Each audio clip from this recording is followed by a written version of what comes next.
प्यारे विद्यार्थीगण, आज क्लास 9 का सब्जेक्ट है साइंस और साइंस में लेसन है हमारे आसपास के पदार्थ, matter in our surroundings.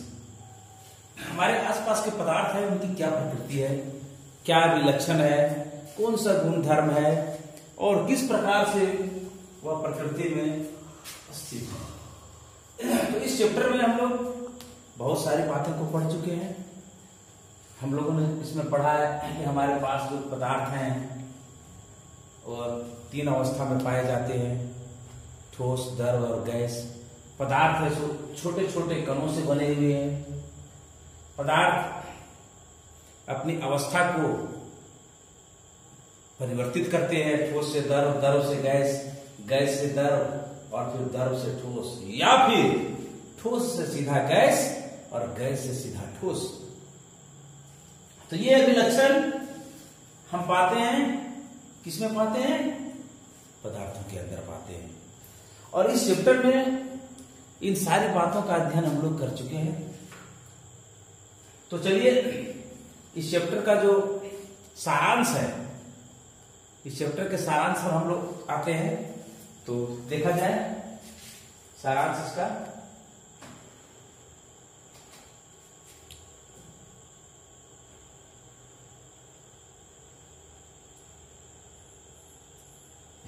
Point है आपने क्या सीखा। ये पूरा चैप्टर जब हमने पढ़ा हमारे आसपास के पदार्थ, तो हम लोगों ने क्या सीखा, पूरे चैप्टर का मूल बिंदु इसमें दिया हुआ है। तो चलिए आइए देखते हैं एक करके।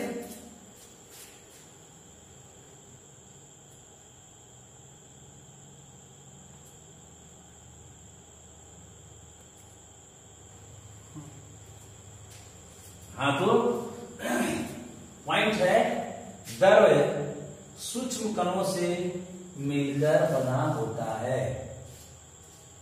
द्रव मीन्स द्रव नहीं है, द्रव। ये द्रव, ये देख रहे होंगे द्रव और ये द्रव, ये दोनों में अंतर है। ये द्रव मीन्स हो गया पदार्थ और ये द्रव मीन्स हो गया तरल पदार्थ। यानी पदार्थ का जो 3 अवस्था है, 3 स्टेटस जो है मैटर का, सॉलिड, लिक्विड एंड गैस, उसी में से एक जो ठोस, द्रव और गैस बोलते हैं, वो द्रव है। अरे द्रव मीन्स पदार्थ हो गया जो तीनों रूप में पाया जाएगा। तो द्रव सूक्ष्म कणों से मिलकर बना होता है। द्रव का जो निर्माण होता है वो सूक्ष्म कणों से होता है। छोटे छोटे कणों मिल करके और एक पदार्थ का निर्माण करते हैं, जिसे हम द्रव कहते हैं। ये बात क्लियर है? दूसरा पॉइंट बताता है हमारे आसपास द्रव 3 अवस्थाओं में विद्यमान होता है, ठोस, द्रव और गैस। हमारे आसपास अपने सराउंडिंग में जितने भी पदार्थ पाए जाते हैं उनकी 3 अवस्था है। चाहे वो पदार्थ ठोस अवस्था में होगा, ये ठोस सॉलिड, या फिर द्रव अवस्था में होगा जिसे हम लिक्विड बोलेंगे, और या फिर गैसीय अवस्था में होगा जिसे हम गैस बोलेंगे। 3 अवस्था में हमारे आसपास के पदार्थ सभी पाए जाते हैं। नेक्स्ट पॉइंट बोल रहा है ठोस के कणों में आकर्षण बल सबसे अधिक, गैस के कणों में सबसे कम और द्रव के कणों में इन दोनों के मध्यवर्ती होते हैं। क्या समझे इसका मतलब?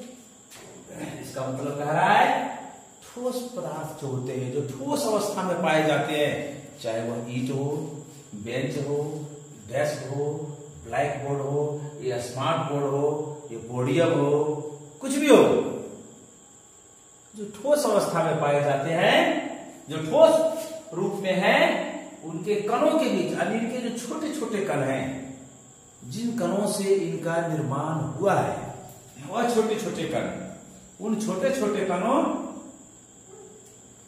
के बीच जो आकर्षण बल होता है, तो आकर्षण बल सबसे अधिक होगा।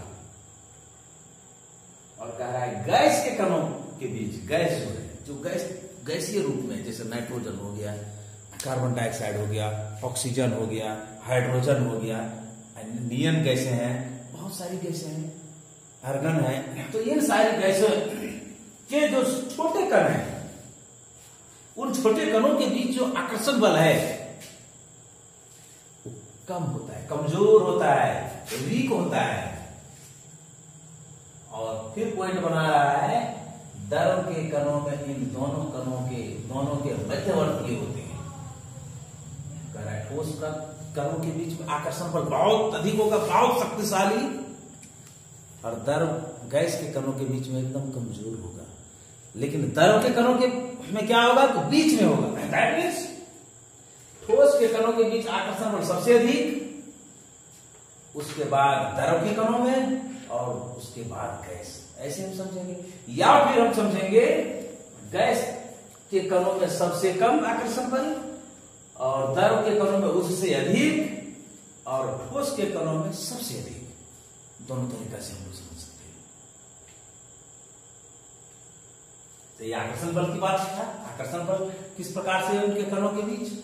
फिर हम लोग चलते हैं ठोस के कणों में ठोसों को निहित करने वाले कणों के बीच का रिक्त स्थान और गतिज ऊर्जा न्यूनतम। गैसों के लिए यह अधिकतम, किंतु द्रवों के लिए मध्यवर्ती है। द्रव तो हमेशा बीच में आ जा रहा है। पॉइंट क्या बना रहा है कि ठोस के कणों में ठोसों को निहित, ठोस को बनाने वाले जो कण है, जिस गुण के कारण वो ठोस बना, उसके कणों के बीच उसके जो छोटे छोटे पार्ट्स हैं, छोटे छोटे जो पार्टिकल्स हैं, उसके बीच में खाली स्थान, रिक्त स्थान और गतिज ऊर्जा न्यूनतम, मतलब एकदम कम।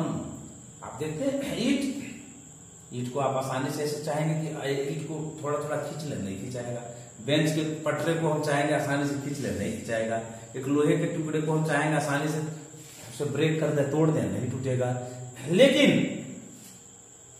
अगर द्रव है, पानी है, एक लोटे में पानी भरा हुआ है, एक गिलास में पानी भरा हुआ है, उसे हम चाहेंगे तोड़ने के लिए टूट जाएगा। हम चाहेंगे आधा गिलास अलग कर दें, आधा गिलास एकदम आसानी से, आधा भाग दीजिए, आधा बच जाएगा, क्योंकि उनके अणुओं के बीच रिक्त स्थान है, जिसके कारण उसका आकर्षण बल से कमजोर होता है, आसानी से अलग अलग हो जाएंगे। और गैस में तो कहना ही नहीं है, क्योंकि अभी मान ली मैं खड़ा हूं तो मैं किसके आसपास खड़ा हूं, मैं गैस के बीच में खड़ा हूं, चारों तरफ हमारे को गैस फैला हुआ है। आप भी अगर जहां बैठे हैं, आप भी जहां खड़े हैं, जहां से भी आप देख रहे हैं, उसके चारों ओर गैस है। और आप चल रहे हैं तो गैस के समुद्र में चल रहे हैं, दौड़ रहे हैं तो गैस के समुद्र में दौड़ रहे हैं, बैठे हैं तो गैस के समुद्र में बैठे हैं। और गैस जैसे ही आप प्रवेश करते हैं, गैस रास्ता छोड़ देता है और आप प्रवेश कर जाते हैं। क्यों? क्योंकि इसके कणों के बीच खाली जगह है, बहुत रिक्त स्थान है, इसीलिए संभव है।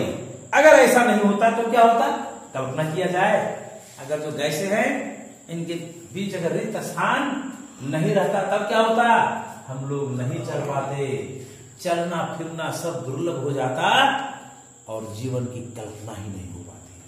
तो एक एक पॉइंट जो प्रकृति ने जो बनाया, बड़ा ही आश्चर्यजनक बनाया है, और जिसके कारण यह संसार हरा भरा है, यह संसार खिलता हुआ संसार है, ये सब सारा कारण है। तो यहां पे वही बात बता रहा है कि ठोस के कणों में ठोसों को निहित करने वाले कणों के बीच का रिक्त स्थान और गतिज ऊर्जा कम होती। गतिज ऊर्जा की थोड़ी सी बात कर ले हम लोग।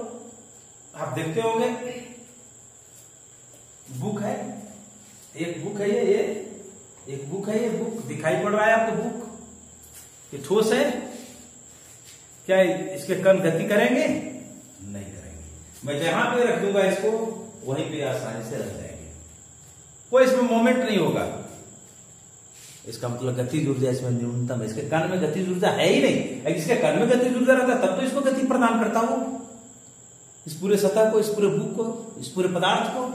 लेकिन इसके कणों में गतिज ऊर्जा न्यूनतम है। लेकिन द्रव की बात अगर किया जाए, पानी हो, मिल्क हो, दूध हो, ऑयल तेल हो, ब्लड खून हो, ये सब सारे जो द्रव तरल रूप में है, जो द्रव अवस्था में है, इनके कणों के बीच तो खाली स्थान तो है, लेकिन गतिज ऊर्जा भी उससे अधिक है। किससे? ठोस के अपेक्षा। कैसे? हम पानी को रख देते हैं तो पानी चलना शुरू करेगा, किधर? जिधर नीचा सतह पाएगा वो, ऊपर से वो की ओर से नीचे की ओर गति करेगा, स्वतः गति करेगा, कोई इसको गति प्रदान करने वाला नहीं है, सिर्फ जमीन की बनावट। इससे क्या स्पष्ट हो रहा है? इससे स्पष्ट हो रहा है कि इसमें गतिज ऊर्जा है, गतिज ऊर्जा इसमें निहित है। और किससे अधिक है? ठोस की अपेक्षा अधिक है। तो ये बात होगी। अब चलते हैं गैस वाला का गतिज ऊर्जा देख लेते हैं थोड़ा सा। गैस में क्या है? गतिज ऊर्जा सबसे अधिक होगी, रिक्त स्थान भी सबसे अधिक, कणों के बीच, और गतिज ऊर्जा भी सबसे अधिक होगा पाया जाएगा। क्यों? इसका कैसे इसको हम लोग प्रमाणित कर सकते हैं कि जो गैस की अवस्था में जो पदार्थ पाए जाते हैं उनकी गतिज ऊर्जा बहुत अधिक होती है। कैसे इसको हम लोग प्रमाणित कर सकते हैं? कैसे इसको हम लोग समझ सकते हैं? बिल्कुल सिंपल तरीके से हम लोग समझ सकते हैं। आप जहां पे हैं वहां पे गैस पूरा भरा हुआ है, उस गैस की वो गैस गति कर रही है, हवाएं चलती है, आप जान रहे हैं, ऐसे ही आप समझ लीजिए। हवा का एग्जाम्पल ले लीजिए आप, हवाएं चलती है तो किधर चलती है? क्या इसका कोई निश्चित दिशा है? पूरब से पश्चिम, या पश्चिम से पूरब, उत्तर से दक्षिण, या दक्षिण से उत्तर, या कॉर्नर में, या ऊपर से नीचे, या नीचे से ऊपर, कोई दिशा निश्चित नहीं है। किसी भी दिशा में ये आसानी से गति कर सकती है। पूरब से पश्चिम, पश्चिम से पूरब, उत्तर से दक्षिण, दक्षिण से उत्तर, पूरब से ऊपर, ऊपर से नीचे, नीचे से ऊपर। इससे क्या स्पष्ट हो रहा है? इससे स्पष्ट हो रहा है कि इसमें सबसे अधिक गतिज ऊर्जा निहित है। किसमें? गैस के कणों में, जिसके कारण एक स्थान से दूसरे स्थान तक आसानी से गति कर ले रहा है। एक स्थान से दूसरे स्थान आसानी से स्थान में परिवर्तन, अब स्वतः अपना परिवर्तन ले आ रहा है। किस गुण के कारण? क्योंकि इसके कणों के बीच गतिज ऊर्जा, काफी शक्तिशाली गतिज ऊर्जा काम करता है। तो चलिए आगे चलते हैं। आपने इनके कणों के बीच रिक्त स्थान को समझ लिया और गतिज ऊर्जा को भी समझ लिया। नेक्स्ट पॉइंट है, ठोसों के लिए उनके कणों की व्यवस्था अत्यधिक कर्मित होती है। द्रवों में कणों की परतें एक दूसरे पर से फिसल व स्खलित हो सकती हैं। गैसों में कोई कर्म नहीं होता और इनके कण अनियमित रूप से विचरण करते हैं। आप क्या देख रहे हैं? ठोसों के लिए उनके कणों की व्यवस्था अत्यधिक कर्मित होती है। कर्मित मीन्स कर्म से एक दूसरे के साथ बिल्कुल कर्मागत तरीके से उनके कण एक दूसरे के साथ जुड़े हुए रहते हैं, अटैच रहते हैं। जो एक दूसरे कर्म को छोड़ करके हो कहीं गति नहीं करना चाहते, कहीं फिसलते नहीं, कहीं दूर नहीं जाना चाहते हैं, जिसके कारण उसका आकार ठोस हो पाया। और द्रव में कार्य फिसल जाते हैं, फिसलते जिसके कारण गति हो रही है। अगर नहीं फिसलते तो जैसे को वैसे रख देते तो वो अपना एक आकार ले लेते। आकार लेने की क्षमता है नहीं, क्योंकि उसके कारण से फिसल जाते हैं, स्खलित हो जाते हैं, बहने लगते हैं। और गैस में कोई कर्म होता ही नहीं है, इसलिए स्वतंत्र रूप से तो विचरण करते हैं। और किस दिशा में? किसी भी दिशा में, किसी भी दिशा में स्वतंत्र रूप से विचरण करते हैं। कौन? गैसीय अवस्था में जो वस्तु पाया जाता है, जो पदार्थ गैसीय अवस्था में रहते हैं। तो ये बात इसमें था। अब चलते हैं पदार्थ की अवस्थाएं। पदार्थ की अवस्थाएं अंतः परिवर्तित होती हैं।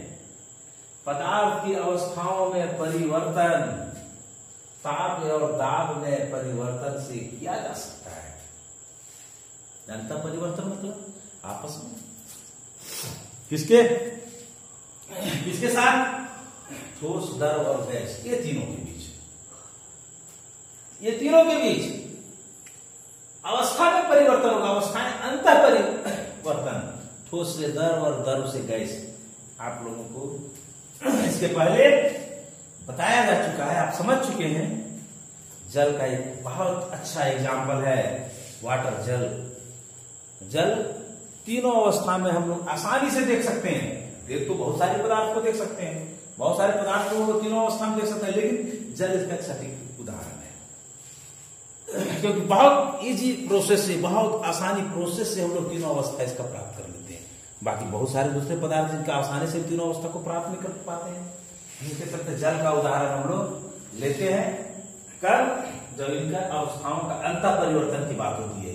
क्योंकि आप तो बर्फ का टुकड़ा देखे हैं, बर्फ का टुकड़ा क्या है? पानी है, वाटर है, वाटर जल, जल है, लेकिन कौन सा अवस्था में है? तो ठोस अवस्था में है। तापमान को खो दिया या तापमान को, टेम्परेचर को कम कर दिया गया तो जल है सो ठोस हो गया, ठोस का आकार ले लिया। उसी को जब हीट करते हैं, तापमान जब हम लोग देने लगते हैं 0 डिग्री सेल्सियस से तापमान जो इंक्रीज हो जाता है तो वह बर्फ है सो पिघलना शुरू हो जाता है और पिघल करके द्रव अवस्था में मिलता है। और वही द्रव अवस्था वाला जल को जब और हीट हम लोग करने लगते हैं तो वाष्पित होकर के रुड़ जाता है, गैस बन जाता है। तो अंतः परिवर्तन आप देख रहे हैं जल का ये तीनों रूप किसके कारण? तो ये 2 कारण है यहाँ पे, चाहे होगा वो ताप के कारण, चाहे होगा दाब के कारण। यहाँ पे हम लोग देख रहे हैं कि जल की अवस्थाएं में परिवर्तन के बारे में हम लोग जो पढ़ रहे हैं, ठोस से द्रव, द्रव से गैस, या फिर रिटर्न आएंगे गैस से द्रव, द्रव से ठोस, ड्यू टू टेम्परेचर। किसके कारण हो रहा है? टेम्परेचर के कारण हो रहा है। तापमान को घटाने और बढ़ाने से यह घटना घट रही है। लेकिन कुछ ऐसे पदार्थ हैं जिस दाब के कारण उसकी अवस्था में परिवर्तन होती है। प्रेशर जब बढ़ाया जाता है और प्रेशर जब घटाया जाता है, तो प्रेशर घटाने और बढ़ाने से उसकी अवस्था में परिवर्तन है। ये बात को हम लोग को जानना है। 2 बात है, ताप और दाब। अब आगे आइए ऊर्ध्वपातन प्रक्रम में ठोस पदार्थ द्रव में परिवर्तित हुए बिना ही सीधे गैसीय अवस्था में आ जाता है। एक ऐसा प्रोसेस है, एक ऐसा प्रोसेस है ऊर्ध्वपातन, जिसको हम लोग कहते हैं सब्लिमेशन। क्या है ऊर्ध्वपातन? आपने भी देखा, चर्चा को भी आपने सुना कि कोई पदार्थ को ठोस अवस्था में जब हीट करेंगे उसको तो द्रव अवस्था में जाएगा, फिर उसे हीट करेंगे तो गैस अवस्था में जाएगा, और गैस को जब ठंडा करेंगे तो वापस द्रव में आएगा, फिर द्रव को और ठंडा करेंगे तो ठोस में आ जाएगा। ये बात तो सही है, लेकिन ऊर्ध्वपातन क्या है? तो कोई पदार्थ जो ठोस अवस्था में है और उसको जब हीट किया जाता है तो द्रव अवस्था में ना जाकर और शॉर्टकट रास्ता को अपना लेता है और सीधा गैसीय अवस्था में पहुंच जाता है। उसको तो सिस्टम से चलना चाहिए था, क्योंकि आपने सिस्टम को क्या समझा? क्या देखे सिस्टम क्या है अवस्था परिवर्तन करने का? सिस्टम है कि ठोस को हीट किया जाएगा तो द्रव में जाएगा, और द्रव को हीट किया जाएगा तो गैस में जाएगा, और गैस को जब ठंडा करेंगे तो द्रव में आएगा, और द्रव को फिर ठंडा करेंगे तो ठोस में आएगा। यह है सिस्टम। स्टेटस चेंज होने का, इसका मैटर का स्टेटस जो चेंज होगा, ये सिस्टम तो ये है। लेकिन ये सिस्टम को फॉलो ना करते हुए सीधा ठोस अवस्था से सीधा गैसीय अवस्था में चला जाता है डायरेक्ट हीट करने के बाद, तो इस प्रोसेस को हम लोग ऊर्ध्वपातन कहते हैं। और इसके लिए सटीक एग्जाम्पल है कपूर। कपूर आप इसका प्रयोग घर में भी कर सकते हैं, ये तो घरेलू पदार्थ है। कपूर को आप हीट करके देखें, जल में बदलेगा नहीं, सीधा वो गैस बन जाएगा, और जैसे ही गैस को आप ठंडे जगह में वो जाएगा, फिर देखिएगा वहां जम करके कपूर बन जाएगा वो। तो ये शॉर्टकट रास्ता को अपनाता है। आगे निक्षेपण प्रक्रम में गैसीय पदार्थ सीधे ठोस अवस्था में आ जाता है, उसी का उल्टा जस्ट अभी जो ऊर्ध्वपातन हम लोग पढ़ रहे थे। वही गैस को ठंडा कर दीजिए उसको, तो फिर सीधा द्रव में ना बदल कर, उसको तो द्रव में आना चाहिए था, लेकिन द्रव में ना आकर के सीधे वो ठोस में चला आता है, इसलिए उसे हम लोग निक्षेपण कहते हैं। निक्षेप बनाता है, निक्षेप बनाना इसको कहते हैं।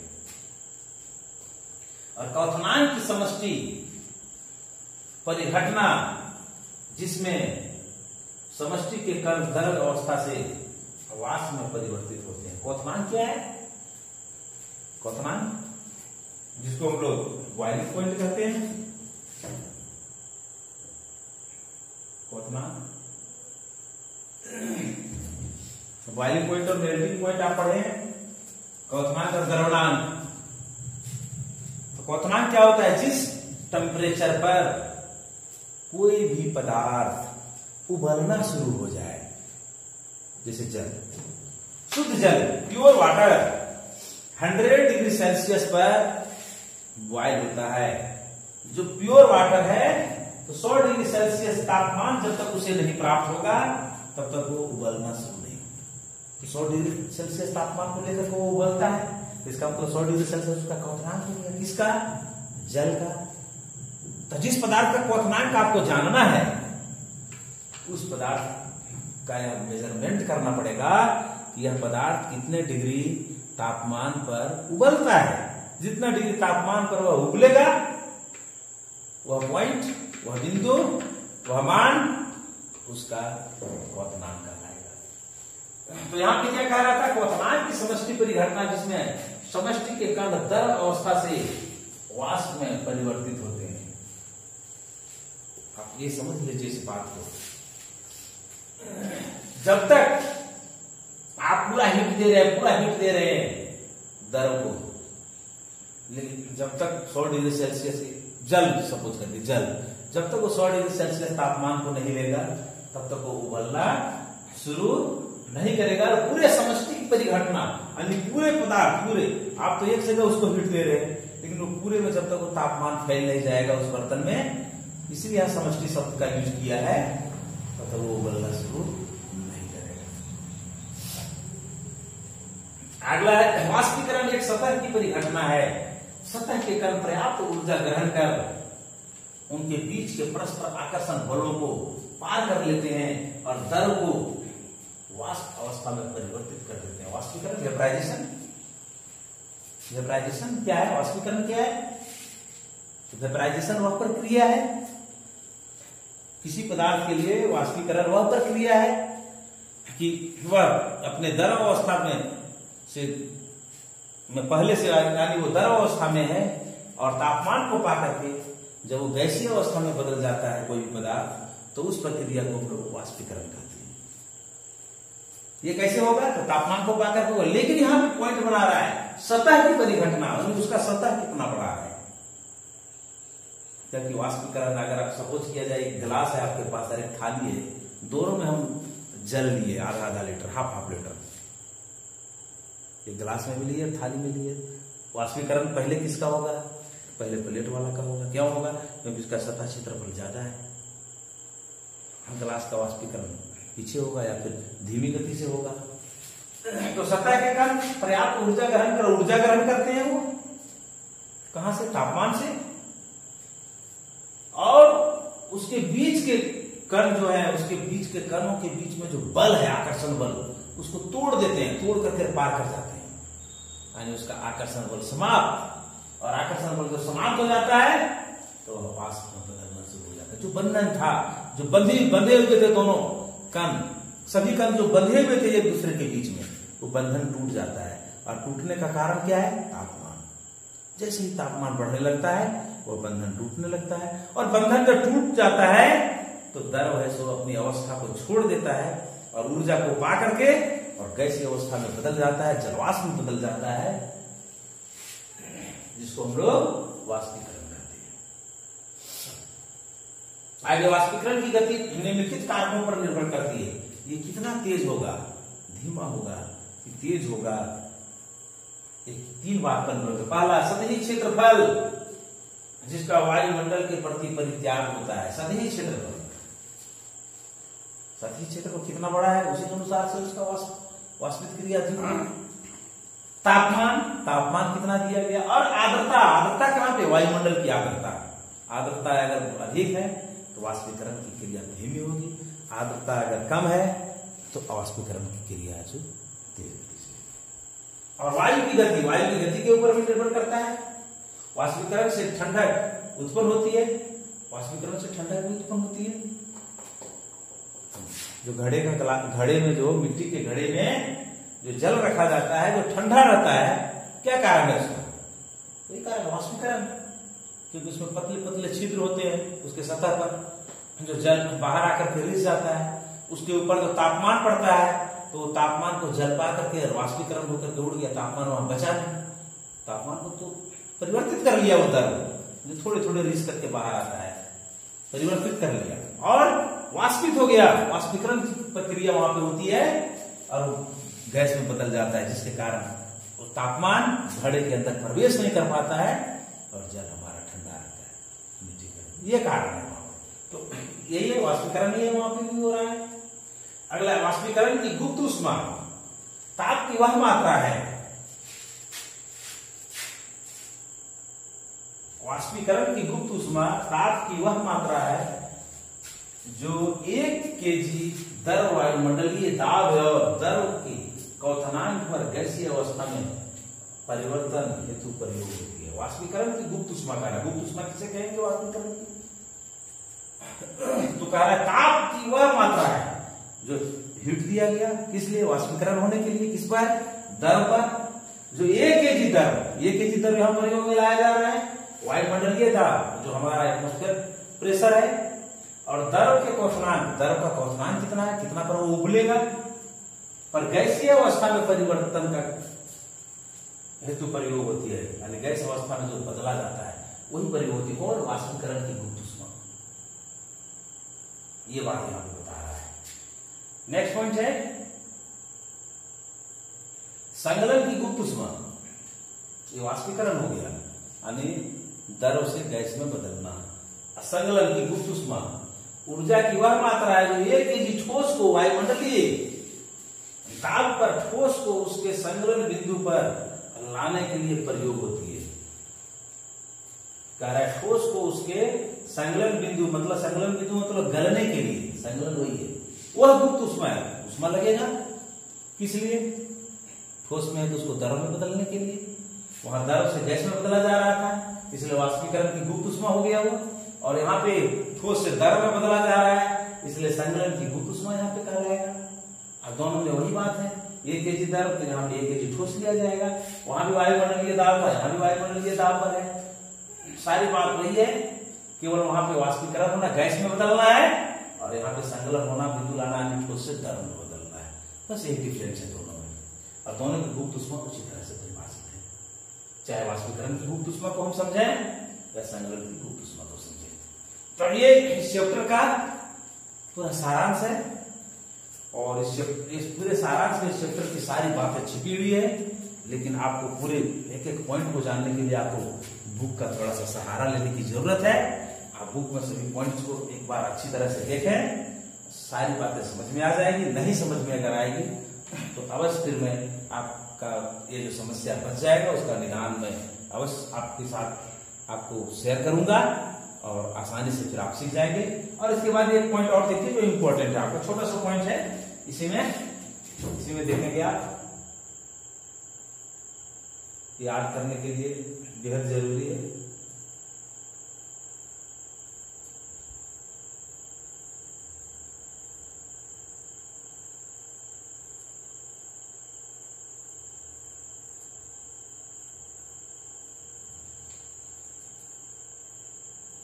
हाँ, तो ये देखें, ये याद कर लेना। क्यों? क्योंकि ये केवल आपका सब्जेक्ट मैटर के लिए ही जरूरत नहीं है, ये जीके का भी एक पार्ट है। प्रायः बहुत सारे कंपटीशन में देखा गया है, पूछा जाता है, प्रतीक पूछा जाता है, मात्रा पूछा जाता है, तो बच्चे जो नहीं अच्छा से अध्ययन किए हुए रहते हैं तो गलत कर बैठते हैं।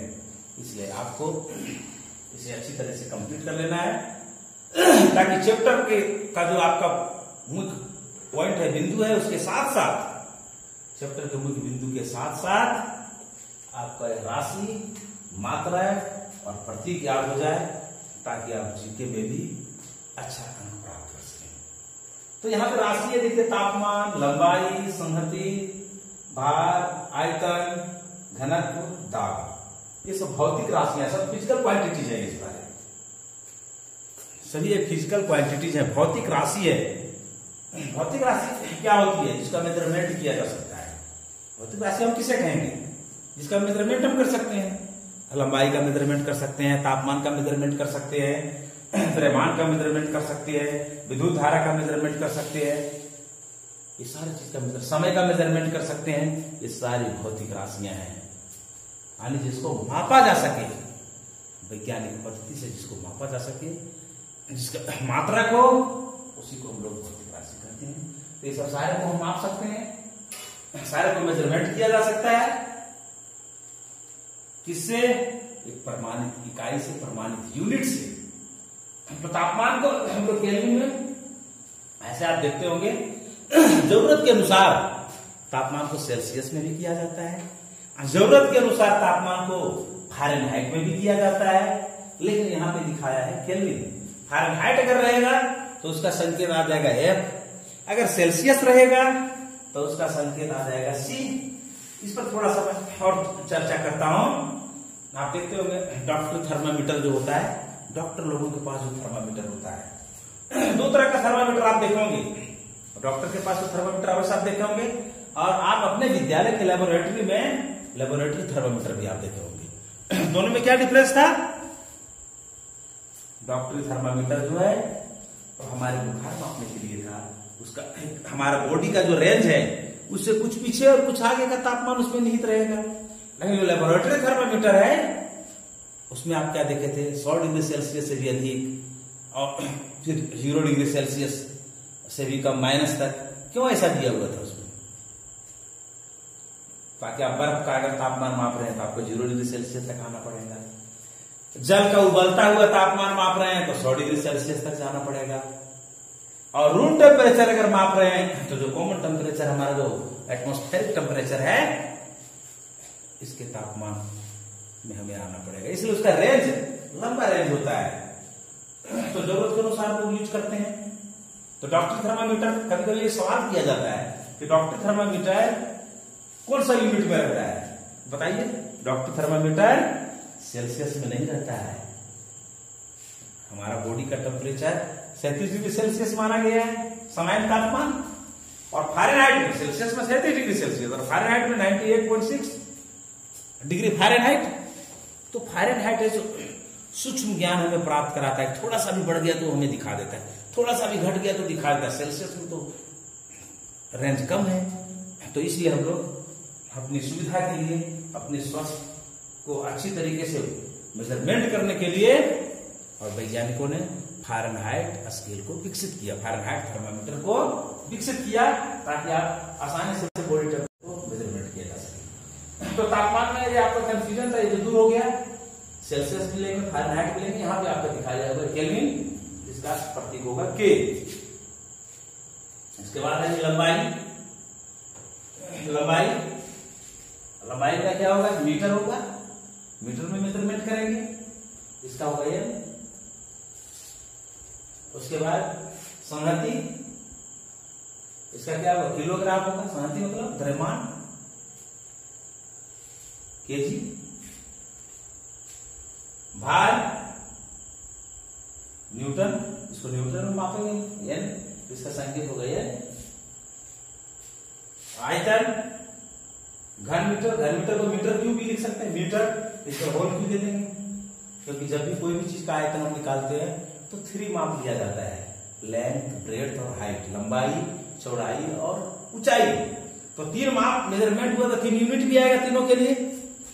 मीटर में है तो 3 बार मीटर आएगा, सेमी में है तो 3 बार सेमी आएगा, किलोमीटर है तो 3 बार किलोमीटर आएगा, तो मल्टीप्लाई करके उस पर क्यू हो जाएगा। इसलिए यहाँ पे लिखा हुआ है घन मीटर, मीटर क्यूब भी हम लोग लिख सकते हैं। देखिए यहाँ पे मीटर क्यूब लिखा हुआ है संकेत में। उसका घनत्व किलोग्राम प्रति घन मीटर, किलोग्राम और बटा, प्रति मतलब बटा, घन मीटर, मीटर क्यूब यहाँ पे लिखा है। KG metre to the power -3 मतलब क्या हुआ? माइनस पावर क्या बता रहा है कि केजी के बटा में मीटर क्यूब है।